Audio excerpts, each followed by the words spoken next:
Құрметті тыңдармандар, бүгін біз сіздермен монетарлы саясат пен оның құралдары тақырыбын қарастырамыз.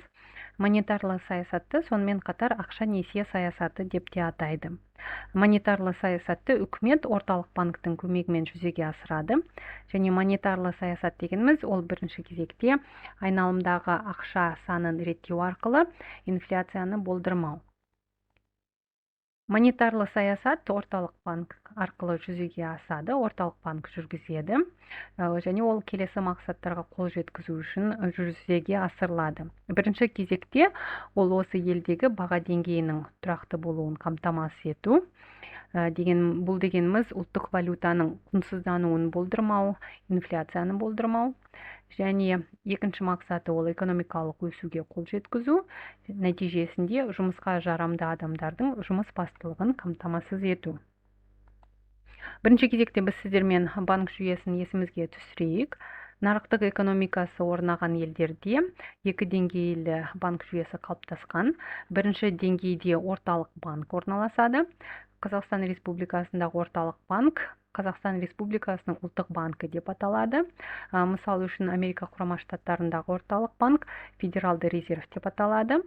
Ал екінші деңгейде коммерциялық банктер орналасады.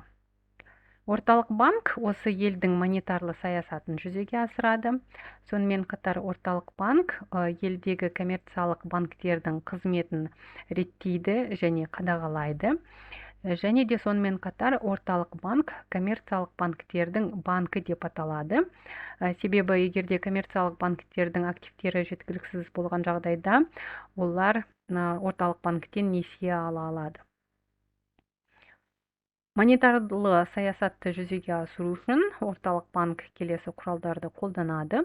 Ол ашық нарықтағы операциялар, міндетті резерв нормасын өзгерту және есептік пайыз мөлшерлемесін өзгерту. Енді осы құралдарды толығырақ қарастырайық. Орталық банк монетарлы саясатты жүзеге асыру үшін қолданатын құралдардың бірі ашық нарықтағы операциялар деп аталады. Ашық нарықтағы операциялар дегеніміз ол орталық банк арқылы мемлекеттік бағалы қағаздарды заңды немесе жеке тұлғаларға сату немесе сатып алу арқылы айналымдағы ақша санын реттеу. Мысалы үшін, мемлекеттік бағалы қағаздарды орталық банк арқылы коммерциялық банктердің көмегімен бағалы қағаздарды жеке және заңды тұлғаларға сатады. Және сол арқылы жеке және заңды тұлғалардың қолындағы бос ақша қаражаттарын теңгені жинақтайды. Нәтижесінде айналымдағы ақша саны азаяды және ақша нарығындағы пайыз мөлшерлемесі өседі. Егерде осы процестерді график арқылы түсіндіретін болсақ, алдарыңызда ақша нарығындағы сұраныс ұсыныс қисықтары берілген. X өсінен біз ақша көлемін белгілейміз, quantity of money, ал Y өсінен біз пайыз мөлшерлемесін белгілейміз. Interest rate сөзіндегі rate сөзінің бас әрпімен R деп белгілейміз. Ақша нарығындағы ақшаға деген сұраныс қисық сызығы, money demand қисық сызығы, дәстүрлі теріс көлбеулі қисық сызық болады. Және біз оны money demand сөзінің бас әріптерімен MD деп белгілейміз. Ал ақша ұсыныс қисық сызығы, біз оны money supply сөзінің бас әріптерімен MS деп белгілейміз. Оның нысаны вертикаль түзу қисық сызық болып табылады. Себебі айналымдағы ақша саны орталық банкпен қадағаланады. Мемлекеттік бағалы қағаздарды орталық банк арқылы заңды және жеке тұлғаларға сатқан жағдайда, сату арқылы олардың бос ақша қаражаттарын жинақтайды. Демек, айналымдағы ақша саны азаяды, ақша ұсынысы азаяды. Ақша ұсыныс қисық сызығы сол жаққа жылжиды. Нәтижесінде жаңа қиылысу тепе-теңдік нүктесі пайда болады. Және ақша ұсыныс қисық сызығы сол жаққа жылжыған жағдайда ақша нарығындағы пайыз мөлшерлеме өседі. Бұл жағдайда ақша қымбаттай түседі, ақша қолжетімсіз болады. Енді керісінше жағдайды қарастырайық. Егерде мемлекет жеке және заңды тұлғалардан бағалы қағаздарды орталық банктің көмегімен қайта сатып алған жағдайда халыққа демек жеке және заңды тұлғаларға ақшаларын, теңгелерін үстеме сыйақымен қайтарып береді. Бұл жағдайда айналымдағы ақша саны өседі және ақша нарығындағы пайыз мөлшерлеме түседі. Егер де график арқылы қарастыратын болсақ, алдымызда ақша нарығы, үкімет мемлекеттік бағалы қағаздарды қайта сатып алу арқылы халыққа ақшасын қайтарып берген жағдайда айналымдағы ақша саны өседі. Ақша ұсыныс қисық сызығы MS1 позициясынан MS2 позициясына оң жаққа жылжиды.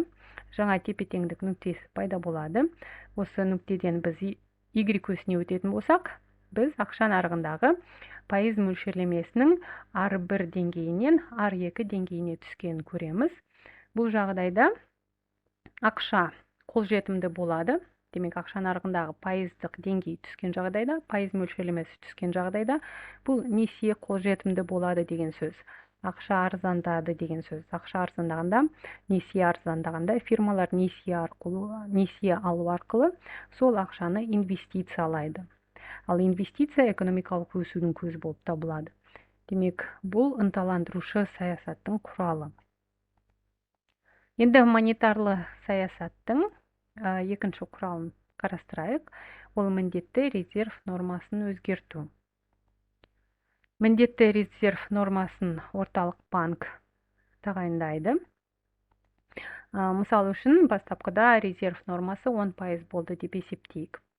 Алдымызда банктің Т-шоты берілген. Кез келген транзакцияны банк Т-шоты арқылы көрсетеді. Мысалы үшін, бір тұлға банкке, коммерциялық банкке депозитке 100 000 теңгені салды деп айтайық. Бұл 100 000 теңге банктың міндеттемесі болып табылады. Өйткені банк кейін депозит мерзімі аяқталған кезде бұл ақшаны иесіне қайтарып беруге міндетті. Және де осы депозитке жинақталған ақшаны банк актив ретінде көрсетеді. Себебі бұл ақша арқылы банк үшін табыс көзі болып табылады. Егер де міндетті резерв нормасы 10% болған жағдайда, депозитке салынған ақшаның 10%-ын банк резерв ретінде ұстауға міндетті. Сонда резерв көлемі 10 000 теңге болады. Ал депозиттегі ақшаның 90%-ын, 90 000 теңгесін коммерциялық банк несие ретінде заңды немесе жеке тұлғаларға несиеге беру арқылы табыс көзі ретінде көре алады. Демек, банк міндеттемелері мен банк активтері өзара тең болады. Егер де орталық банк міндетті резерв нормасын өсірген жағдайда, міндетті резерв нормасы 30%-ға тең болған жағдайда, коммерциялық банк депозитке салынған 100 000 теңгенің 30%-ын, демек 30 000 теңгесін резерв ретінде ұстауға міндетті, ал қалған 70%-ын, 70 000 теңгесін несие ретінде ұсына алады. Өздеріңіз көріп отырғандарыңыздай, орталық банк міндетті резерв нормасын 10%-дан 30%-ға дейін өсіру арқылы коммерциялық банктердің несие ретінде ұсынатын ақша көлемін азайтып отыр. Егер де бастапқыда несиеге 90 000 берілген болса, енді несие ретінде 70 000 теңге ғана ұсына алады. Осылайша, міндетті резерв нормасын өзгерту арқылы орталық банк несие көлеміне және сәйкесінше айналымдағы ақша көлеміне әсер ете алады. Монетарлы саясатты жүзеге асыру барысында орталық банк қолданатын келесі құрал есептік пайыз мөлшерлемесі деп аталады. Біз сіздермен айтқан болатынбыз, орталық банк коммерциялық банктердің банкі деп аталады. Себебі коммерциялық банктер орталық банктен несие ала алады. Және осы орталық банк коммерциялық банктерге беретін несиенің пайыз мөлшерлемесі есептік пайыз мөлшерлемесі деп аталады. Егер де орталық банк коммерциялық банктерге несиені 7%-бен беретін болса, коммерциялық банктер осы несиені алып, өз кезегінде жеке және заңды тұлғаларға үстеме пайыз қосу арқылы несиені ұсына алады. Мысалы үшін олар 7%-бен несиені алып, мысалы кейбір коммерциялық банктер 7,7%-бен, немесе кейбір коммерциялық банктер 8%-бен жеке және заңды тұлғаларға несие ұсынады. Егер де орталық банк осы есептік пайыз мөлшерлемесін түсірген жағдайда, орталық банк коммерциялық банктерге несиені 2%-бен берген жағдайда, коммерциялық банктер өз кезегінде жеке және заңды тұлғаларға несиені төмен пайызбен ұсына алады. Егер де бастапқыда олар несиені 7-8% аралығындағы пайызбен ұсынған болса, енді олар жаңағы орталық банктен несиені алып 2%-бен алып, енді өздері жеке және заңды тұлғаларға 3-4% аралығындағы пайызбен ұсынады. Есептік пайыз мөлшерлемесі түскен жағдайда коммерциялық банктер ұсынатын несиелер жеке және заңды тұлғаларға қолжетімді болады, және несиеге деген сұраныс өседі, экономикадағы инвестициялау көлемі өседі. Демек, орталық банк осы есептік пайыз мөлшерлемесін түсіру немесе көтеру арқылы коммерциялық банктер беретін несие көлеміне әсер ете алады. Есептік пайыз мөлшерлемесі түскен жағдайда коммерциялық банктер алатын несие және өздері ұсынатын несие көлемі өседі, немесе есептік пайыз мөлшерлемесі көтерілген жағдайда коммерциялық банктер тарапынан орталық банктің несиесіне сұраныс азаяды, және сәйкесінше жеке және заңды тұлғалардың несие алу мүмкіндігі де азаяды. Осылайша есептік пайыз мөлшерлемесін өзгерту арқылы орталық банк айналымдағы несиеге алынатын ақша көлеміне және жалпы айналымдағы ақша көлеміне әсер ете алады. Назарларыңызға рахмет.